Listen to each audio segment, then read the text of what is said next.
Hello and welcome to the Southbound Sports Show. I'm your host, Richie Leahy, here with my co-host, Maddie B. We are pre-recording this show, so there might be some games and stuff that are a day or two off, but not a lot of news anyway. I think the biggest news came out for the NFL anyway, that the Washington football team, they failed their trademark, so they were denied. And if you followed the show for a while, we talked about this before, they couldn't decide on a name. There's another guy, he's like a known trademark squatter, that had tried to trademark Washington football along with a bunch of other names, because like Washington was asking fans, like, hey, what do you think we should call our team? So this guy tried to trademark all of them, to like get ahead of them. And of course, the trademark office, they knew what he was doing, so they didn't rule on it. But whenever the NFL tried to put in for it, or Dan Snyder, I don't know who it goes through, they went ahead and got denied anyway, because the Supreme Court, or not the Supreme Court, I have something for the Supreme Court later. The trademark office said that it's too vague. So there's no way they're going to continue going with Washington football. They're going to lose out on so much merchandise money. Like, we could sell Washington football shirts right now that have the same exact colors, that just say Washington football, and they couldn't do a thing about it because you can't guarantee that it looks like the NFL one. And they changed fonts too. Like, their newer font has like, it's like a new classier edge or whatever, but you could go back to like the 80s font when they were good and sell t-shirts that just say Washington football. And I know everyone's going to be doing it. So that's the biggest news out of the NFL, because that means that they said that the merchandise sales, that they think that by next year, 2022 season, that they have a name picked out and it's already trademark approved and everything. They think they're going to go ahead and file one soon. So we'll find out through the filing. They might do a couple and then decide later, which they can do. I don't know how many teams and cities have done that. I think like the Seattle Kraken, like they went through a couple phases. I don't know if they went through the formal trademarking when they did that. But with the football and that guy actively trying to sabotage it, it'll be interesting to see what they go with. But what would your preference be if they had to pick a mascot? Honestly, at this point, just for as bland as they're being with it, and just being Washington football team, if there's a way that they can try to patent it, I almost think that they should do it that way, because you look at how many of the soccer programs just go with whatever football team or soccer club or whatever. You know, I almost think that for what Washington did, there's no way that anyone could possibly be offended by naming their team that. That I think if they were to get approved, they could do it as a long-term name without any issues, as long as they stay in Washington. I think the thing that hurts them is that they're just trying to do the generic Washington football, and unlike the FC type stuff, there is a Washington football, the Huskies, in college. So they're going to have an extreme fight on their hands if they get that generic, because like then you couldn't have the Washington football. Like, they couldn't make their own shirt that says that the NFL would have to step in and try to claim that from them. So I could see them going with like Washington DC.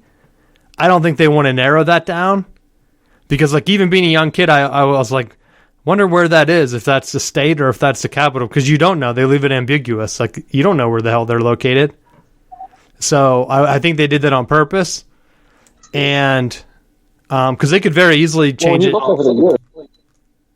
When you look over the years, there have been draft picks that are like, I'm going to the West Coast, and they're like, no, it's in DC. You have to like give a history lesson. Well, I mean, they could easily, like the other ones, like Washington Capitals and stuff, like they have some tie to that area. The Washington Redskins, they really didn't. And Washington football, even less so. So, of course, they're going to get it turned down. Some of the FC ones, that is a good point, because it is equally as vague. Like, if there was a Carolina FC North or South, I could see that being like a thing. But the Washington one, just because there's an entire state named that, that's where they hit their issue. And so I'm just like, I don't know what they would do. I honestly thought they should have just went with the pigskins because it's close enough, and I could see people thinking that's equally offensive, which is probably why they didn't go with that. But like, it's close enough, so if they could get that passed by, just go with it. I think it's funny. So they have that, and then that's the name of what people called the old footballs. So that'd be a perfect name. That would be my pick. I think that was my pick before when we talked about this. It's coming back up right before the season. And even if they did get the trademark, I still think that would have been a temporary move. Because like, you have more money in retro jerseys and all this other stuff that they could cycle back through it in a couple years and have their Redskins throwbacks, and no one's going to bat an eye. So they can they could change the shades of color, like slightly different, maybe make some different uniform picks, and then come up with another name. If they go with something like generic, like what was the old USFL team, the Washington Generals or something like that, that's where I think people are going to be like, what are you doing? Because now they have the NFL teams are grandfathered in, but there's been so many spin-off football leagues now that when a team comes up with a name, everyone's like, oh, that's derivative. Oh, that's corny. And so they're like, oh, yeah, the XFL, awful names. AFL, oh, yeah, that's or what was that? Like, it wasn't the AFL, the AAF.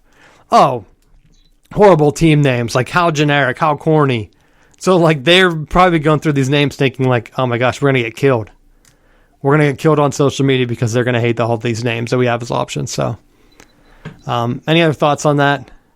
No, I do like your pigskins idea. That I think would be a very interesting name that they should consider.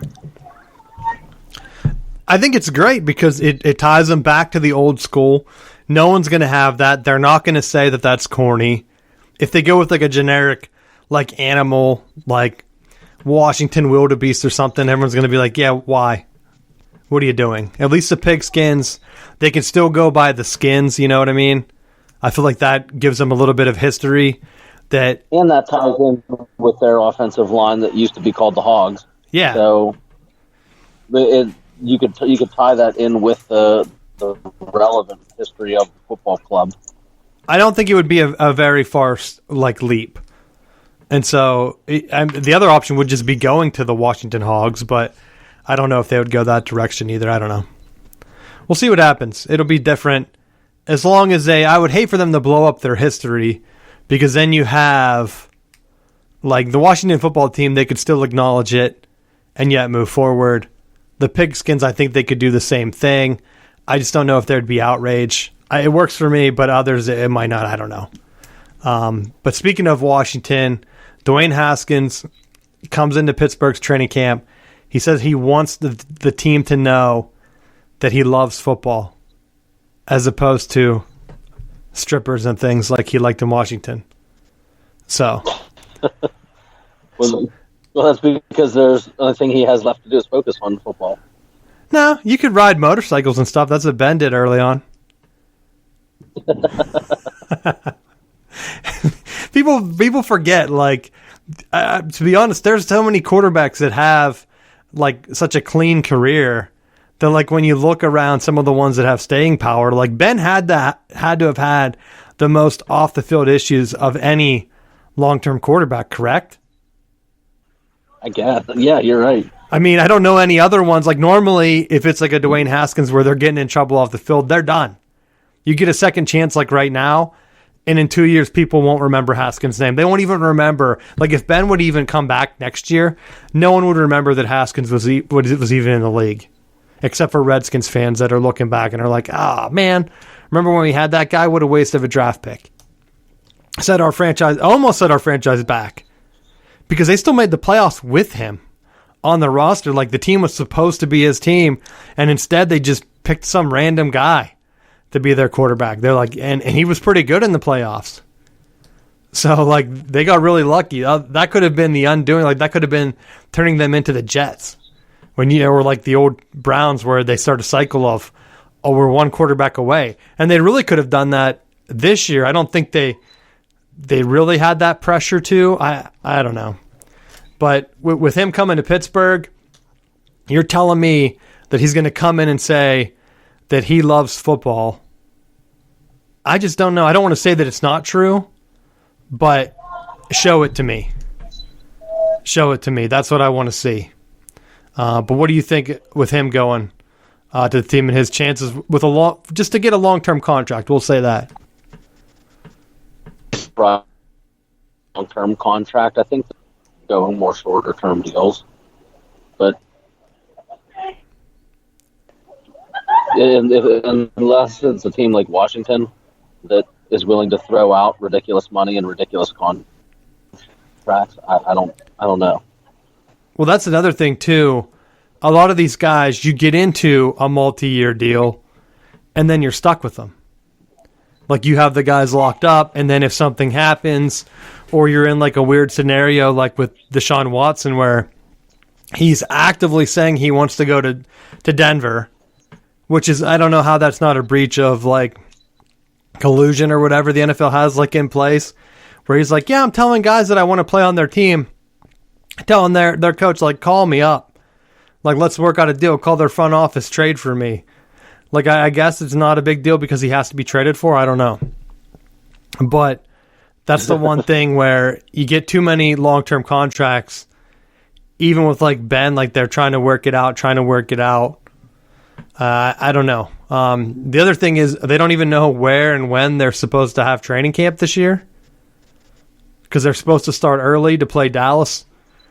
And so they're waiting on that. And I just assumed that it was going to be at St. Vincent's again, but maybe I'm wrong. I don't know. I think I saw that Dallas was going to California or something. But who knows? I don't follow the Cowboys that close. You have anything else with the Steelers? No. Just hopefully they're staying healthy. Just keep working out. I saw people complaining that it's been very quiet.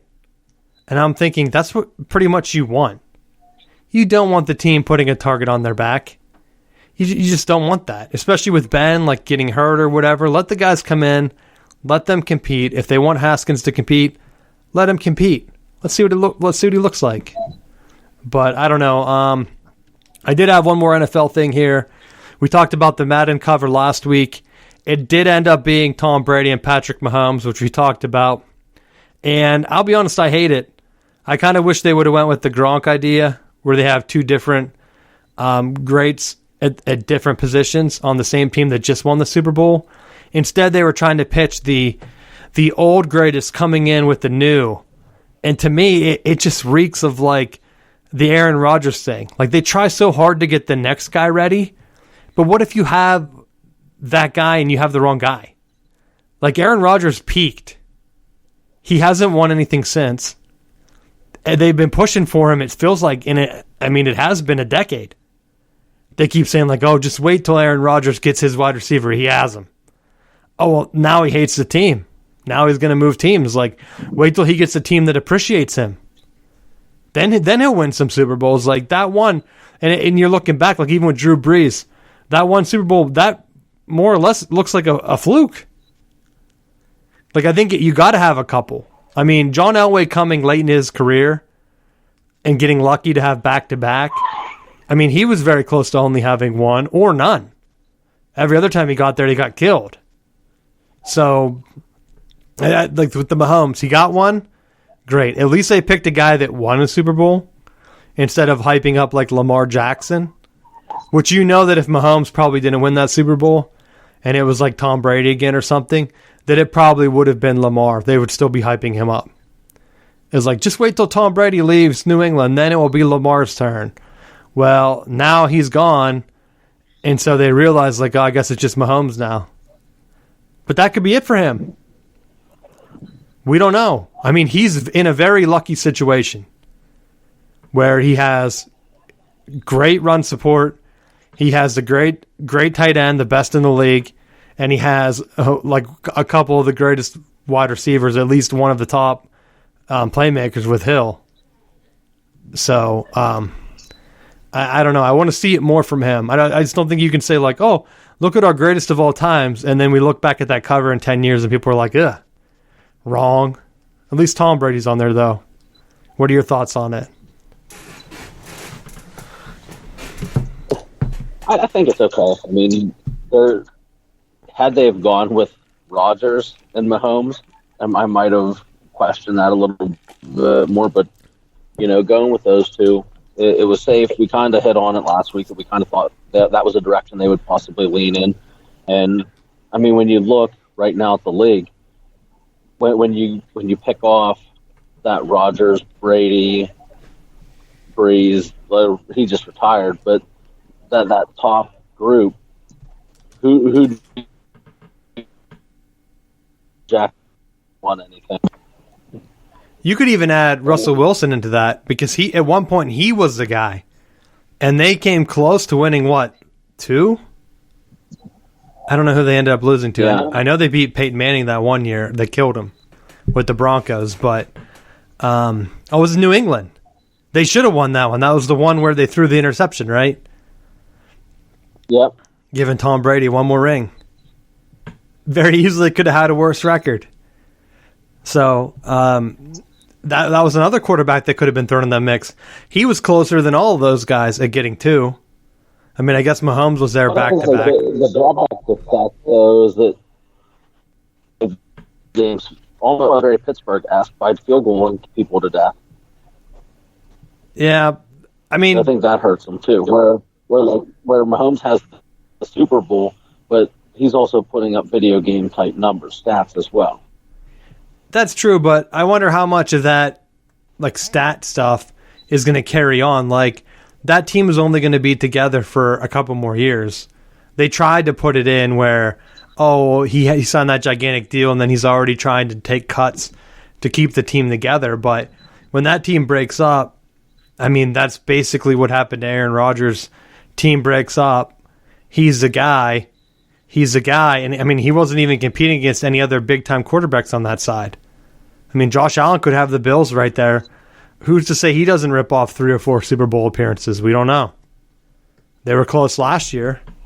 And then with even the Browns coming up and then going back to Lamar, like, there's a lot of competition on that side. I still think the NFC is much easier if you can get in there. I mean, Tom probably looked at it and was like, yeah, that's where I can go. Less competition, get me in there. Take a team that hasn't even been to the playoffs, let alone won a game, and then we'll just win the Super Bowl with them. Maybe twice. So, I think if he wins it again, it's like, give me a break. Like what are you doing? Because that takes away from Mahomes, too. Like, if Mahomes ends up being, he's 0-1 in the Super Bowl against them, and then 0-2, or like he doesn't even come close and he lets Tom Brady win again, then you're like, the GOAT doesn't mean anything. Like, at that point, Mahomes is done. He would have no claim to it in my mind.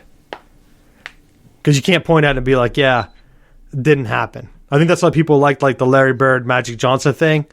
They both had wins against each other. It was a big-time rivalry. They kept appearing, taking it on. And like, if Tom Brady just beats them when they see each other, like, that's not a rivalry. Same with, like, they kept pushing the Peyton Manning thing. Peyton Manning kept losing. And so then they were like, well, in the regular season he beat him. It's like, who cared? No one cared about that. So, even Archie didn't care, if we're being honest. My next topic, segueing in, Andy Reid is the coach of that team. He is lucky to have Mahomes because he's very close to not even having a win of his own. And I was thinking about this, Matt, because Doc Rivers in the NBA, he's the Andy Reid of the NBA. He's been a head coach since like 1999, 2000. He's coaching the 76ers this year. They had a perfectly clear line, a path to the finals. Even I would say that they had a clear path. They should have been the favorites to win the entire thing. Yeah. And he choked. Very Andy Reid-esque, because I was looking back at some of those teams with Westbrook at running back, Donovan McNabb. I mean, even Terrell Owens. Like, some of those Eagles teams were really good. And like, the fact that Andy Reid never won with them, it's mind-boggling. And that's another reason, like Mahomes, you got to the Super Bowl twice, but you got to realize, like, Andy Reid is your coach. Like, he's known for choking. Like, without that one Super Bowl where they had to come back, they weren't prepared for that game. The 49ers were taking it to them. And they turtled up because their coach turtled up when he was with the Falcons. Didn't know how to win. Doesn't know how to win. Right? Isn't it the same guy? He was the OC with the Falcons, and whenever they were up by like 30 points or whatever, now he's the head coach of the 49ers. Yep. So, I mean, lucky that Mahomes even got that first one. So, Doc Rivers, I mean, fans of the show, they know that I root for the Celtics. He had a team with Paul Pierce, Ray Allen, and Kevin Garnett, and he only got one championship out of them. And I know Garnett got hurt, but, like, come on. It wasn't like I know they lost to Kobe that one year, but that wasn't a good Lakers team. Like, they should have at least won two. And that's why it reminded me of, like, it reminded me very, very much of Andy Reid. Like, Tom Brady had no business beating the Chiefs last year. Like, Kobe had no business beating the Celtics that year. Like, that Lakers team wasn't that good. Doc Rivers, though, you need to put it together. You have three of the best guys of all time. Like, what are you doing? Then he has the 76ers this year. Everything's falling into his lap. The Nets lose. They get upset, which is like the super team thing. And then you saw them, they were all like, oh, well, we don't know what happened, blah, blah. There was some tough shots. They were talking about how the refs were calling it like they could tackle them and all this stuff. It was very tough for them to play through that. And it's like, all right, what are you talking about? You guys have had superstar ball for the past 10 years in terms of fouls. There was like 100-something points in that game. I think it went to overtime, so maybe that's why. But it wasn't like a low-scoring slugfest. And so it made me laugh that the Nets were complaining about it when they were kind of already doing their victory lap. Like, hey, yeah, this is Durant's team. Let me show you what I can do. And then he didn't do anything. So, just embarrassing that you put together a superstar team and can't even win. Now they have to win next year unless their team falls apart. I don't know. But what are your thoughts on it, dude? I was furious last night. Just to watch a professional team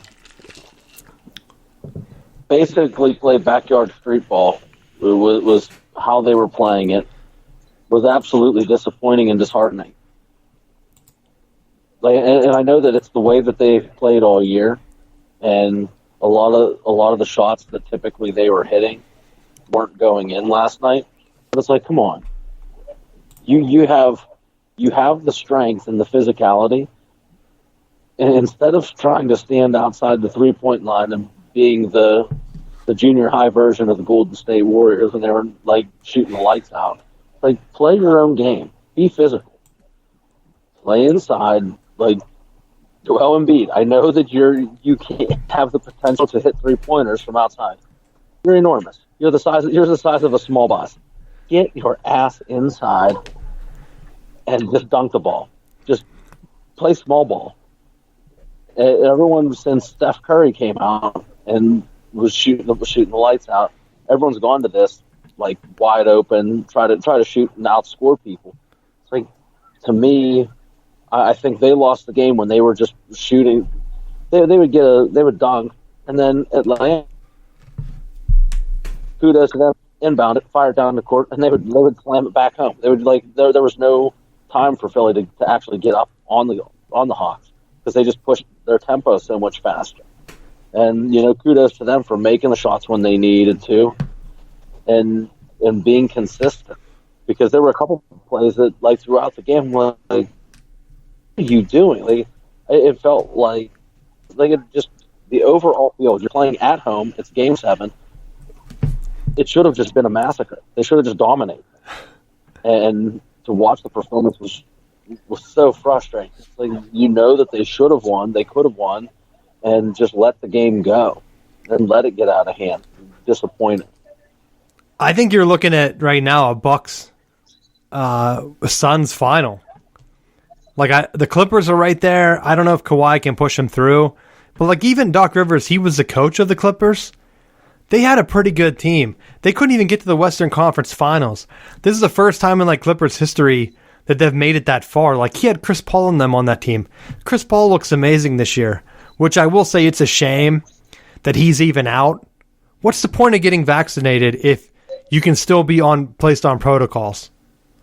Like I don't understand the NBA's position at all with that. Like you're vaccinated.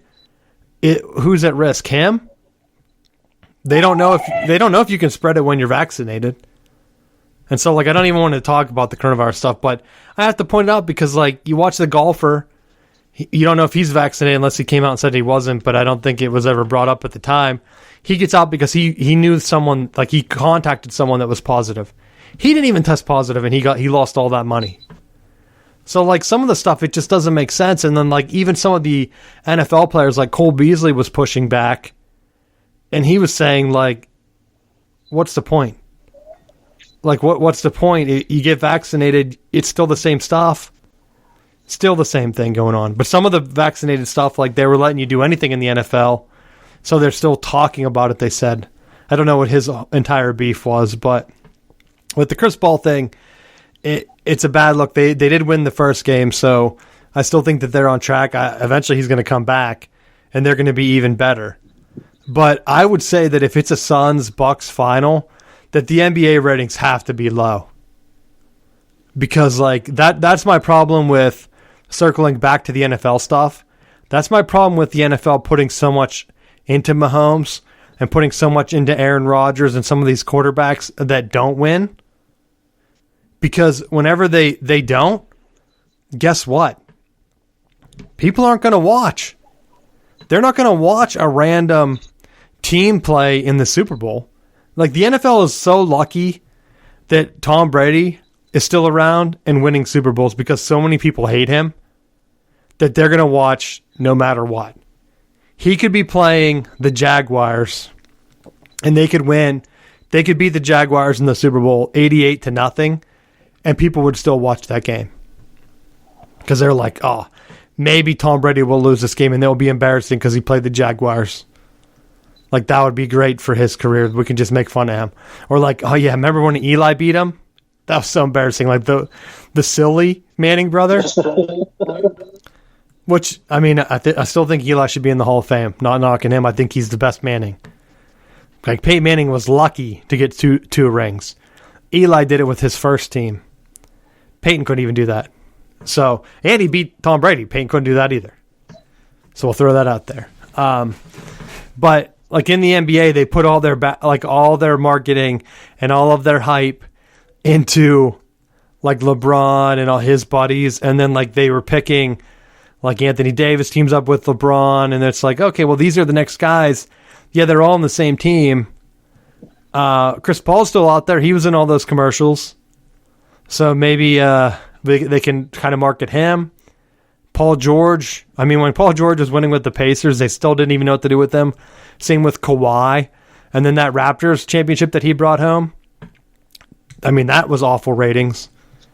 And now some of that was in Canada, so I don't want to say too much about it, but I will say that they have to be like, are you kidding me? We were supposed to bounce back after the coronavirus year.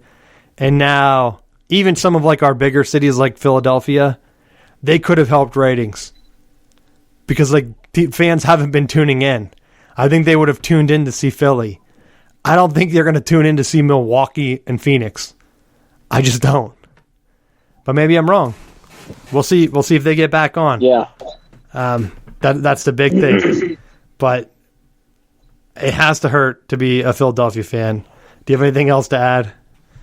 No, you hit the nail on the head. Just to throw in some other things, Pittsburgh Pirates still in dead last in the NL Central. What are they? They're 14 games out of first. They're practically like 10 games behind the next to last team. Like, that's how bad they are. Even unfortunately, they don't even have the worst record in the league. So like they're not even going to get probably the top draft pick. So whenever they lose, they can't even lose correctly. So if you're wondering why we're not really talking baseball too much, maybe whenever it comes back around, to be honest, we talked about the juiced baseballs last year. Now they're talking about pitchers using like oils and stuff to basically make spitballs to give the ball more movement. And so I wonder if last year they kind of shrugged it off, because if you remember, that juiced balls thing kind of went nowhere. They were like, oh yeah, we're not juicing the balls. I wonder if it was kind of just like a silent, hey, these are the balls, get used to them, try to do something to help you out. And so they kind of just let it slide. And they didn't realize that the pitchers could still make the balls move so much, because I still think you're seeing a good bit of home runs, but you're also seeing a lot less hits because the balls are still traveling as far, but they're also getting so much movement because pitchers are basically putting pine tar or whatever the heck on the balls these days. Like, how many different lotions and things that are out there? It's not like they're using pine tar where you can easily tell, like, hey, are you modifying that ball? Guy's like, no. Hey, I have to have my hand soft. That's how my wife likes it. I have to have this lotion on. So, I don't know. Just something to add, that Major League Baseball, they can't even just get a consistent ruling. It's like, oh, too many hits. Well, pitchers, you do something about it. Oh, wait, you did too much. So now we got to go back on it. But that's the big thing in baseball. In the NHL, we have... Oh, Matt's calling back in. I can never find it. Let's mute this for a sec. There we go. All right, so did you have anything to add for baseball real quick anyway? No, nothing for baseball right now. Hopefully St. Louis can turn it around. They've been on a skid, and we'll have some more to talk about with that. So into the NHL then, both series, when we're recording this, are tied 2-2. And I had thought Tampa Bay was going to pull away, and I still think that they're going to win the Cup. I would like to see Fleury get it, as I mentioned, but I'm actually surprised that Montreal's doing so well, because they were the last seed in that Canada division. And to even get there, I just think that Tampa Bay right now is looking at it and they're saying, oh, we're going to get 2 very low seeds in the last 2 rounds of the playoff to win another cup. That has to be how they're looking at it. And I just don't think that they lose to 2 4 seeds if it ends up being the Islanders and then Montreal. So I'm still on my pick with Tampa Bay. And that's my take. But I hope Fleury gets it. I don't think there was anything really the Penguins. I know that at that time, letting him go was the right pick. They had to pick a goalie. Looking back, might not have been the best decision, but it really worked out for both sides. It's not like the Penguins didn't win another cup, you know what I mean? So I don't think any fans can really be mad at that situation. But did you have anything else for hockey? No. I know, not a lot of stuff. Not a lot of stuff this week. Getting into the college football talk, there is an update on the playoffs, and we knew it was going to happen. We knew there was going to be pushback, or at least I knew, whenever the details started to leak, where they had said, like, oh, the 6 highest conference champions. And then they were like, well, maybe the top 5 can get in a little thing. And so the what's the other conference? I'm getting confused because I said of the AAF. Was it the AAC? The American with like Cincinnati in them? They started to come out and they were putting their little stamp on it that they didn't want to be included in the smaller group. But then I saw somewhere where the Pac-12 was pushing for it because they were worried that they would be left out sometimes in a lower ranking. And then, of course, Notre Dame had to chime in. And they were like, look, we decided on this. And the way Notre Dame made it sound was that they weren't against joining a conference. And so my theory is that if this playoff does happen, and they end up joining the ACC, I think that it's going to really push and change college football. Because I honestly think that Notre Dame can come in, take over that Coastal Division. Is that the right one, Matt? Because I get my ACC ones mixed up. Where they would be back to being rivals with Miami. And I think that would really strengthen the ACC because you have a division now with Miami and Notre Dame. I know Miami hasn't been strong, but UNC's up there in terms of recruiting rankings. We went through them last week. That division helps balance out your other division where you have traditionally Florida State on top and more recently Clemson. So you can have national championships from both sides. And that's like looking at it historically where I think Miami needs Notre Dame to be successful because whenever they left the Big East, Miami hasn't been the same. They don't have the national hype that some of those other schools have, and they don't have the regional pull that Florida State has and Florida have in the state of Florida because they're a private school. Let's be honest. So I think Miami relied on some of that national hype that they were getting with Notre Dame, and the local recruiting at that time was under-recruited because coaches had said like people were just afraid to go to Miami, and so they got their pick of whatever players they wanted. So getting Notre Dame and Miami back together, I think helped both teams. Notre Dame won't admit it, but they need that Florida stronghold, and playing Miami every year in a division really helps them out. Plus, they did a 1-year trial and they were in their championship game and they made the playoffs. So, like, if you're looking at that, what negative could you see there? And I think my last point when I'm thinking through this, if you compare it to like the SEC and the Big Ten, they're really unbalanced.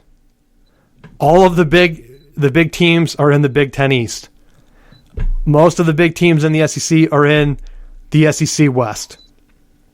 Like, you could stack them up, and if we're being honest, like Florida and Georgia don't compete with LSU and Alabama. You could say like in the West, Wisconsin, and it's even worse in the Big Ten because like Wisconsin and Nebraska, like they don't compare with Ohio State and Michigan, and then you throw in Penn State and then Michigan State, like ouch, like that division's done. Florida at least balances it out a bit. Georgia, they've been relevant, but they haven't won championships. I mean, Auburn's on that west side, even pushing it a little bit more in the SEC. So having Notre Dame and Miami to balance out your Clemson and Florida State, I think that's a big deal.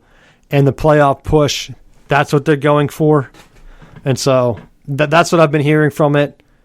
I don't know if we're going to get a definitive answer, but there is some infighting about what conferences could be in there, and is it going to be highest ranked? Because, like, of course, the AAC wants another auto bid just for themselves, but they're going to have pushback from the West. What if BYU joined, like, Boise State? You can't say that the AAC with UCF and whatever schools are in there is better than BYU and Boise State, because BYU at least has a national championship. No one in the AAC does.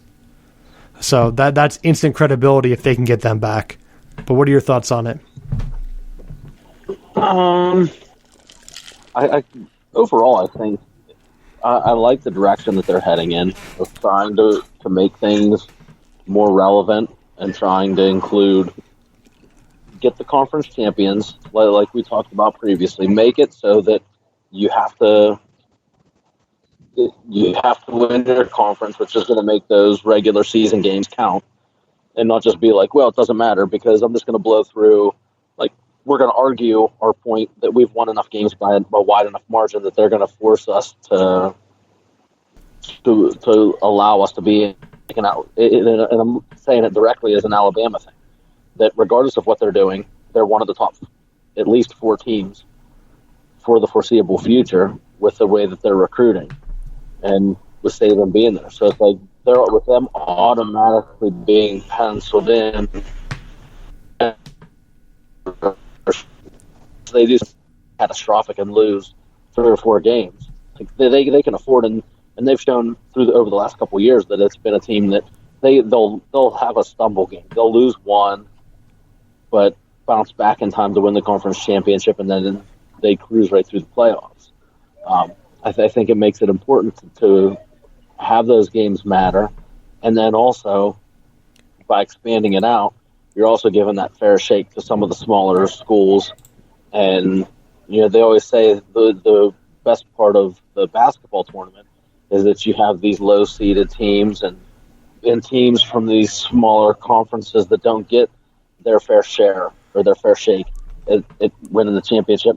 They have a chance to make a run because if they get hot at the right time, then they're able to display what they can do for the country. I think that's gonna put some of those smaller schools on the map because they're saying now that argument isn't there.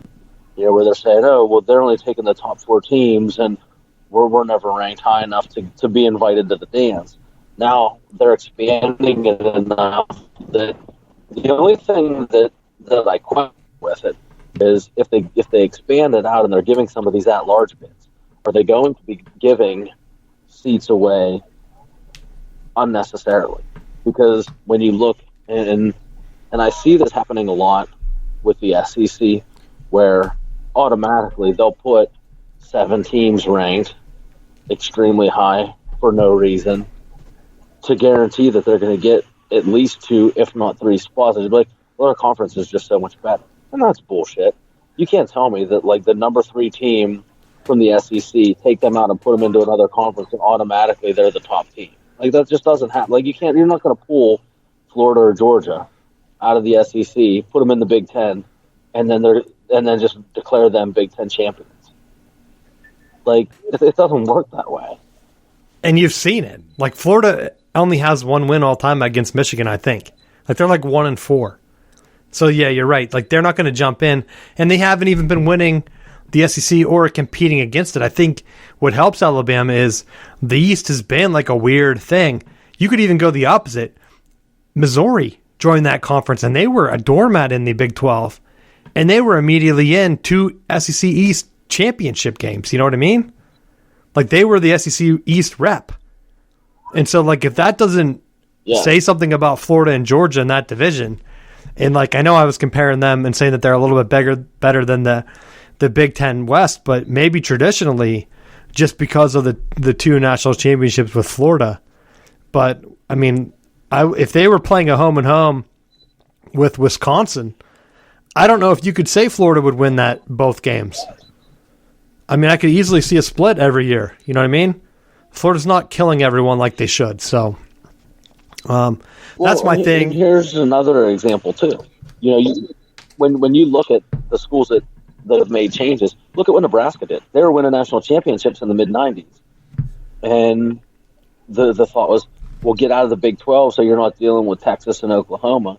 They go into the Big 10 and you're thinking, well, they've already been contending in the Big 12. They'll automatically roll through this Big 10 schedule. And recruiting's dropped off, and they've just been getting pistol whipped in the Big 10 now.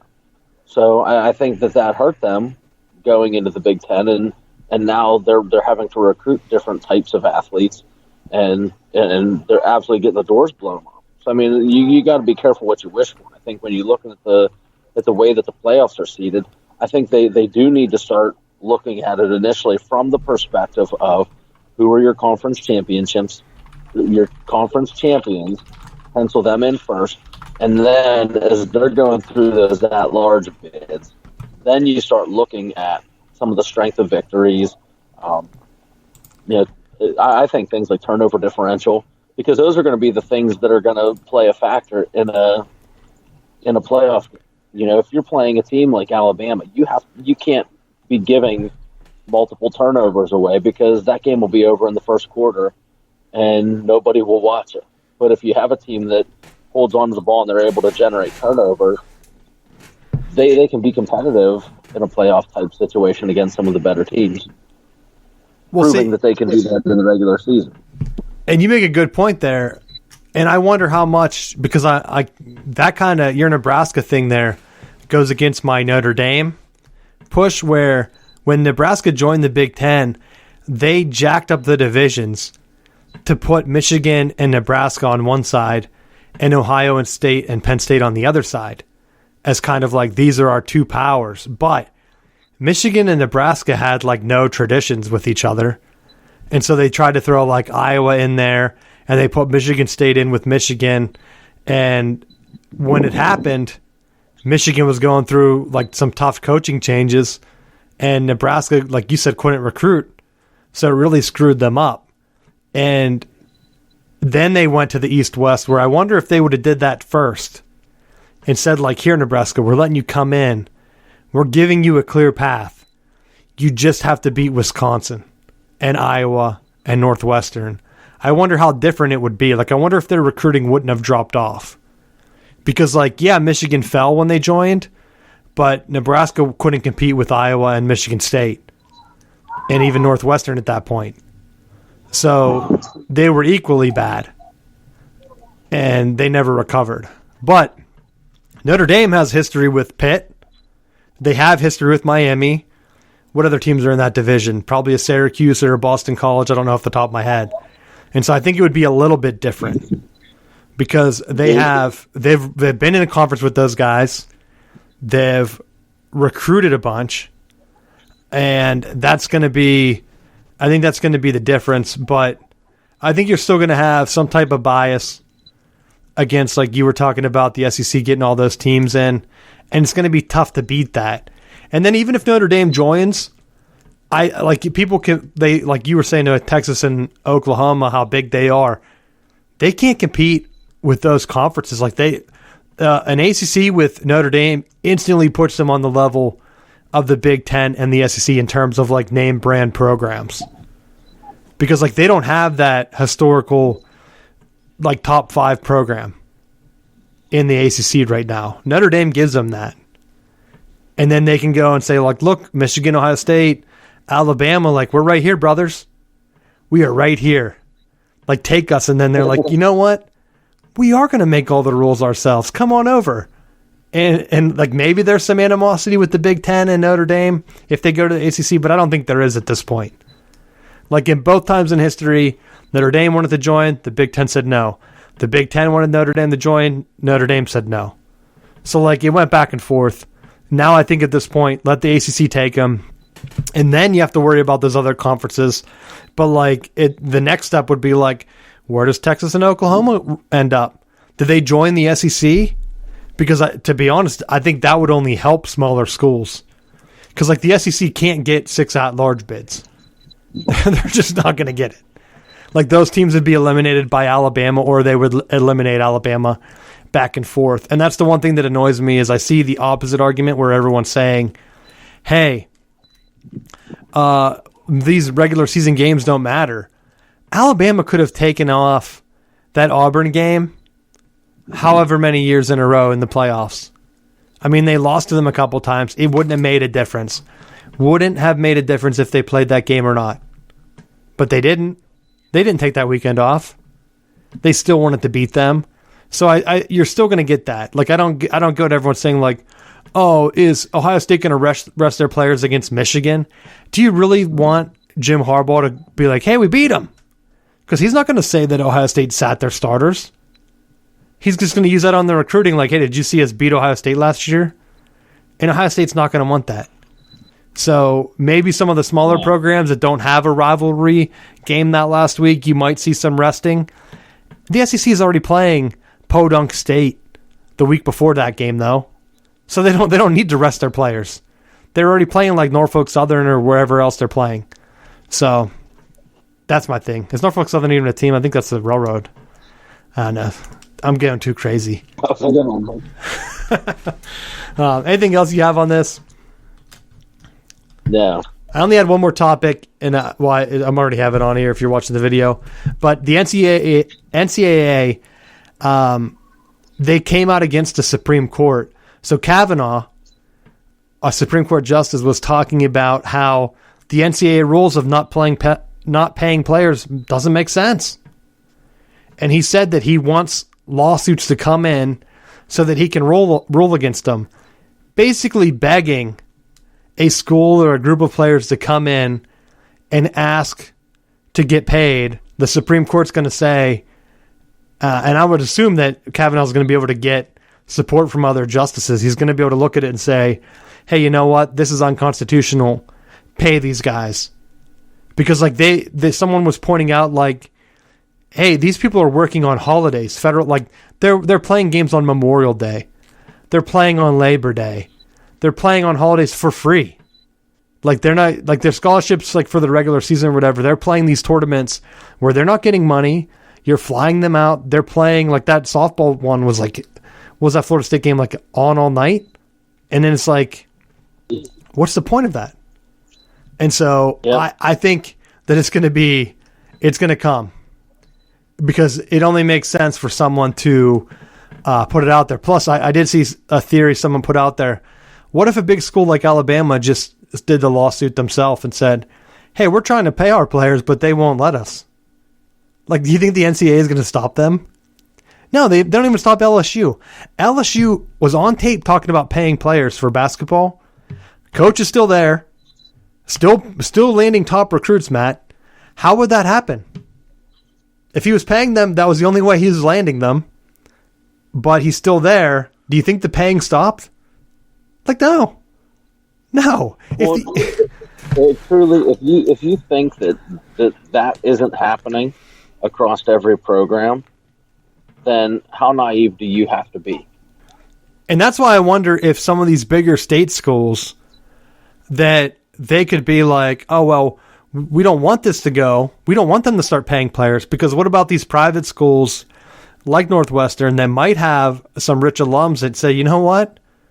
We're tired of being the doormat. We've been close with Pat Fitzgerald. What if we start paying to get him big recruits and we give him their players internships at law firms and stuff? Like, that would instantly give them a leg up where right now, if you're thinking like, well, they might be paying players, but they might be following the rules. We don't know. Some of the smaller schools, it's a lot tougher unless like you're looking at like Duke. How do you know Duke's not throwing money around? I mean, they already said that they paid Zion. Well, and you look at some of the programs like that. Like, how do you stop it? Like, you're saying you can't pay players, but if I'm acting on my own accord and I'm saying, oh, I know this particular athlete, I want you to go to this school. Hey, why don't, without any contact from any of the coaching staff or anyone from the university, I'm just like, hey, if you sign at this school, I'm going to give you X amount of money. Some of it's not even that. They're just like, tell me that's not happening. Where it's like, I want this really good athlete that I'm seeing on the local news to go to my school of choice. Hey, you have an offer at X college. Here you go. I'm gonna give you some money to make sure that you sign there. Well, some of these have been brought to light, and it's like proven that like so and so coach or booster donates to the uncle's church.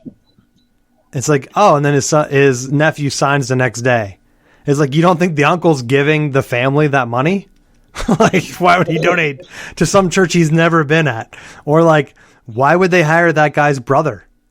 Like, you see it a lot in basketball where it's like, hey, the brother got hired as an assistant coach. It's like, did he play? Like, nah. What did they hire him for? Just an assistant. He's like an analyst. And then next year he's fired when his brother goes to the NBA. It's like, oh, so they just were bringing them both on. Got it. And so it's like some of it, it might not just be handing them a cash offer. Maybe it's just giving them a car. Like, you see pictures of all these athletes with like these great cars, and it's like, oh, well, how do you know they're not working? Like, you can't work. That's like the rule. You can't work. You can't pay autographs. Johnny Manziel came out and said that he would go randomly into people's, like, he had offers and contacts after he won the Heisman where he would just show up at warehouses or whatever, sign a bunch of autographs, and then they would give him cash on the way out. Like, he would have to take a picture that he was done, like of this full table, and then they would say, like, all right, come outside, and he would get the bag, and then he would leave. And, like, they didn't know about it because, like, was the NCAA going to have one staffer on each athlete? That would be unreal. Like, do you trail them around, making sure that they're not going into warehouses and signing a bunch of autographs? Because, like, you could just say it's not illegal to sign autographs. So he could just say, like, yeah, I went in and signed the autographs, and then he picks up the money somewhere random location, a totally different day or something. They can't connect it unless they're recording every conversation. Like, that's why I just pay them, and then I want to see what schools continue to be good. Like, what schools, because there are probably some surprising ones that pay now, and then you'll say, like, oh, I wonder what happened in 2022 when that school used to always be in the mix. Maybe they weren't winning national championships, but maybe they won their conference every once in a while.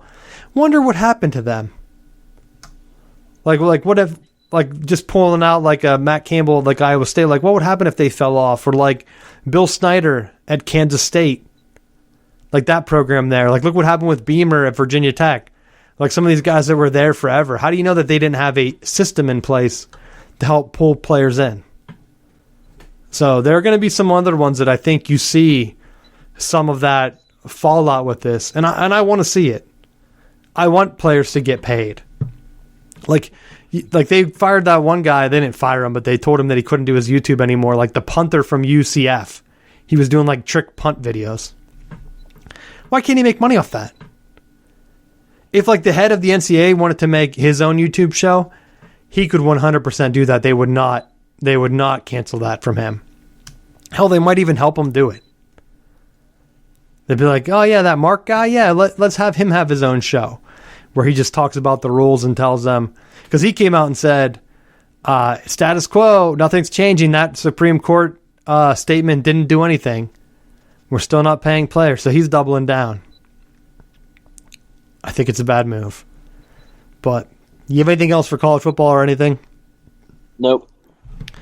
All right, getting to the final bell. I know we've been going long, but I'm going to try to stick it short today. Not a lot to talk about. I had one thing for the final bell. NC State in the College World Series. They're one of the Final Four teams. Won the first two games, getting into it, unseeded. They beat Stanford, and then they beat Vanderbilt 1-0. So great showing by them. I wonder who they're going to play because the other division's still a game behind right now. But they're either going to play Stanford or Vanderbilt again. Can they get one more win to make it to the College World Series? Because that would be a big deal down here. So definitely cheering for them.